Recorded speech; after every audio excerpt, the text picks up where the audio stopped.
सी श्री कुमार के मुताबिक पुरानी पेंशन बहाली के लिए केंद्र एवं राज्यों के कर्मचारी एक साथ आ गए हैं।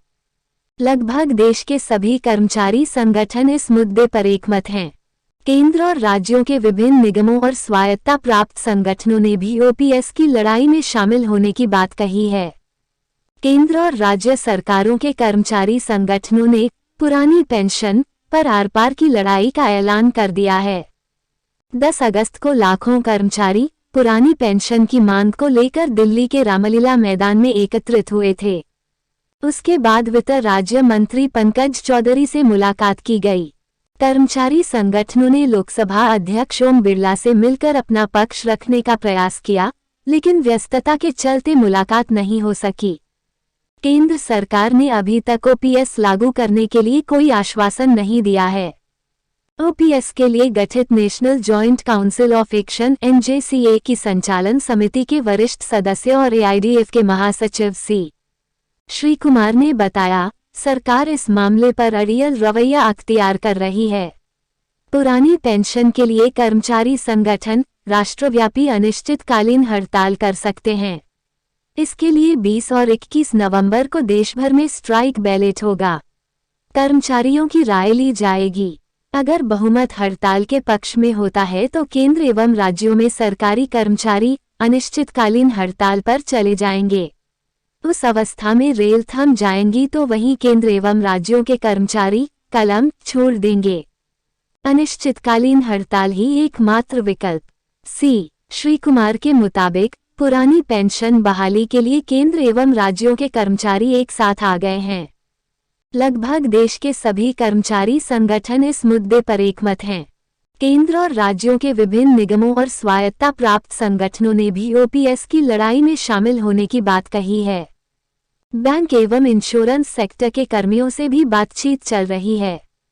कर्मचारियों ने हर तरीके से सरकार के समक्ष पुरानी पेंशन बहाली की गुहार लगाई है, लेकिन उनकी बात सुनी नहीं गई। अब उनके पास अनिश्चितकालीन हड़ताल ही एकमात्र विकल्प बचता है। 10 अगस्त को दिल्ली के रामलीला मैदान में देशभर से आए लाखों कर्मियों ने ओपीएस को लेकर हुंकार भरी थी। कर्मचारियों ने दो टूक शब्दों में कहा था कि वे हर सूरत में पुरानी पेंशन बहाल कराकर ही दम लेंगे। सरकार को अपनी जिद छोड़नी पड़ेगी। कर्मचारियों ने कहा था कि वे सरकार को वह फॉर्मूला बताने को तैयार हैं जिसमें सरकार को ओपीएस लागू करने से कोई नुकसान नहीं होगा। अगर इसके बाद भी सरकार पुरानी पेंशन लागू नहीं करती है तो भारत बंद जैसे कई कठोर कदम उठाए जाएंगे। भाजपा को भुगतना पड़ेगा खामियाजा। ओपीएस के लिए गठित national joint council of action (NJCA) की संचालन समिति के राष्ट्रीय संयोजक एवं स्टाफ साइड की राष्ट्रीय परिषद (JCM) के सचिव शिवगोपाल मिश्रा ने कहा था, लोकसभा चुनाव से पहले पुरानी पेंशन लागू नहीं होती है तो भाजपा को उसका खामियाजा भुगतना पड़ेगा। कर्मियों, पेंशनरों और उनके रिश्तेदारों को मिलाकर यह संख्या 10 करोड़ के पार चली जाती है। चुनाव में बड़ा उलटफेर करने के लिए ये संख्या निर्णायक है।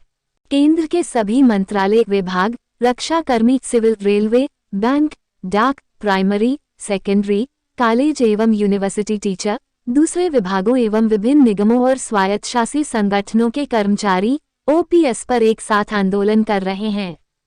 बतौर मिश्रा, वित्त मंत्रालय ने जो कमेटी बनाई है उसमें ओपीएस का जिक्र ही नहीं है। उसमें तो एनपीएस में सुधार की बात कही गई है। इसका मतलब है कि केंद्र सरकार ओपीएस लागू करने के मूड में नहीं है। केंद्र सरकार द्वारा एनपीएस में चाहे जो भी सुधार किया जाए, कर्मियों को वह मंजूर नहीं है। कर्मियों का केवल एक ही मकसद है, बिना गारंटी वाली एनपीएस योजना को खत्म किया जाए और परिभाषित एवं गारंटी वाली पुरानी पेंशन योजना को बहाल किया जाए। बुढ़ापे में ठोकरें खाने के लिए नहीं छोड़ सकते। एआईडीएफ के महासचिव सी श्री कुमार के मुताबिक एनपीएस में पुरानी पेंशन व्यवस्था की तरह महंगाई राहत का भी कोई प्रावधान नहीं है। जो कर्मचारी पुरानी पेंशन व्यवस्था के दायरे में आते हैं, उन्हें महंगाई राहत के तौर पर आर्थिक फायदा मिलता है। एनपीएस में सामाजिक सुरक्षा की गारंटी भी नहीं रही। रिटायरमेंट के बाद सरकारी कर्मियों को जानबूझकर कष्टों में धकेला जा रहा है। भारत के सर्वोच्च न्यायालय की 5 सदस्यीय पीठ, जिसमें मुख्य न्यायाधीश B D. Chandrachud, justice B D. Tuljapurkar, justice ओ.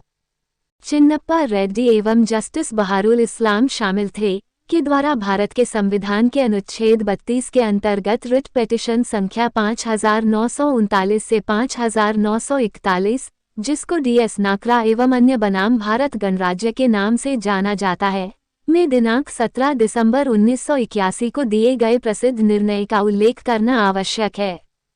इसके पैरा 31 में कहा गया है, चर्चा से 3 बातें सामने आती हैं। 1. पेंशन न तो एक इनाम है और न ही अनुग्रह की बात है जो कि नियोक्ता की इच्छा पर निर्भर हो। यह 1972 के नियमों के अधीन एक निहित अधिकार है जो प्रकृति में वैधानिक है, क्योंकि उन्हें भारतीय संविधान के अनुच्छेद 148 के खंड 50 का प्रयोग करते हुए अधिनियमित किया गया है। पेंशन अनुग्रह राशि का भुगतान नहीं है, बल्कि यह पूर्व सेवा के लिए भुगतान है। यह उन लोगों के लिए सामाजिक आर्थिक न्याय प्रदान करने वाला एक सामाजिक कल्याणकारी उपाय है, जिन्होंने अपने जीवन के सुनहरे दिनों में नियोक्ता के इस आश्वासन पर लगातार कड़ी मेहनत की है कि उनके बुढ़ापे में उन्हें ठोकरें खाने के लिए नहीं छोड़ दिया जाएगा। 18 साल बाद रिटायर हुए कर्मी को मिली इतनी पेंशन। शिव गोपाल मिश्रा ने बताया, एनपीएस में कर्मियों जो पेंशन मिल रही है उतनी तो बुढ़ावा पेंशन ही है। कर्मियों ने कहा है कि देश में सरकारी कर्मियों, पेंशनरों, उनके परिवारों और रिश्तेदारों को मिलाकर वह संख्या 10 करोड़ के पार पहुंच जाती है। अगर ओपीएस लागू नहीं होता है तो लोकसभा चुनाव में भाजपा को राजनीतिक नुकसान झेलना होगा। कांग्रेस पार्टी ने ओपीएस को अपने चुनावी एजेंडे में शामिल किया है। कर्नाटक और हिमाचल प्रदेश की जीत में ओपीएस की बड़ी भूमिका रही है। एनपीएस स्कीम में शामिल कर्मी 18 साल बाद रिटायर हो रहे हैं, उन्हें क्या मिला है?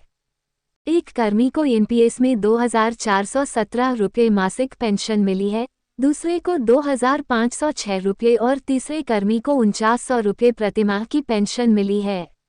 अगर यही कर्मचारी पुरानी पेंशन व्यवस्था के दायरे में होते तो उन्हें प्रतिमाह क्रमशः 15,250 रुपये, 17,150 रुपये और 28,450 रुपये मिलते। एनपीएस में कर्मियों द्वारा हर माह अपने वेतन का 10% शेयर डालने के बाद भी उन्हें रिटायरमेंट पर मामूली सी पेंशन मिलती है। इस शेयर को 14 या 24% तक बढ़ाने का कोई फायदा नहीं।